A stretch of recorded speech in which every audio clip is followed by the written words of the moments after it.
Infection മൂലമുണ്ടാകുന്ന choking എങ്ങനെ പ്രോപ്പറായിട്ട് മാനേജ് ചെയ്യാം എന്നതിന് ഒരു സിനാരിയോ ബേസ്ഡ് ആയിട്ടുള്ള ഒരു ഓർഡറിൽ ആയിരുന്നു ഇവിടെ സംഭവിച്ചത്. എന്താണ് പെട്ടെന്ന് ഇങ്ങനെ ചെയ്യാനായിട്ട് തോന്നിയായിരുന്നു. ബോഡി ഐസൊലേറ്റ് ആയിട്ട് പെട്ടെന്ന് വന്നിട്ട് ഒരു ടെസ്റ്റ് കൊടുത്തതാണ്. എനിക്ക് വയ്യ, ഡോക്ടറെ കാണാൻ വന്നതാണ്.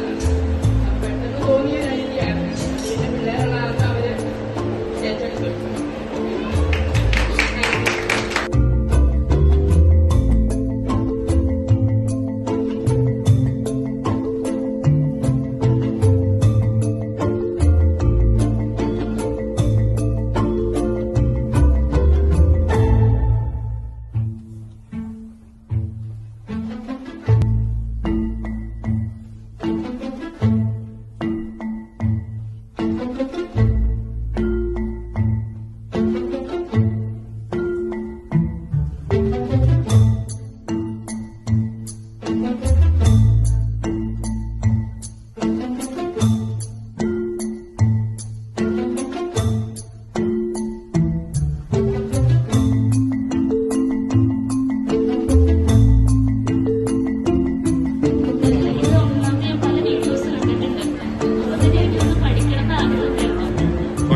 സഞ്ചരിക്കുന്ന ട്യൂബിലോട്ട് പോകേണ്ട കാര്യങ്ങള് വായു സഞ്ചരിക്കുന്ന ട്യൂബിലേക്ക് പോകുമ്പോഴാണ് ശ്വാസതടസ്സം ഉണ്ടാവുന്നത്. ഡോക്ടറെന്നോ നേഴ്സെന്നോ അങ്ങനെയൊന്നുമില്ല.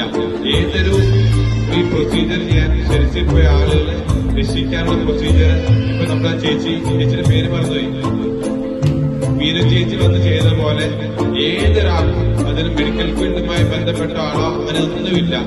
ആർക്ക് വേണമെങ്കിലും എപ്പോഴും ചെയ്യാവുന്ന ഒരു കാര്യമാണ്. പക്ഷെ രണ്ട് കാര്യങ്ങൾ അറിയേണ്ട. ഒന്ന്, അതെങ്ങനെ ചെയ്യണമെന്നുള്ള അറിഞ്ഞിരിക്കണം. അത് അത്ര വലിയ കോംപ്ലിക്കേറ്റഡ് പ്രൊസീജിയറോ കാര്യമൊന്നും അല്ല. ഒന്നാമത്തെ കാര്യം ചെയ്യാൻ അറിഞ്ഞിരിക്കണം.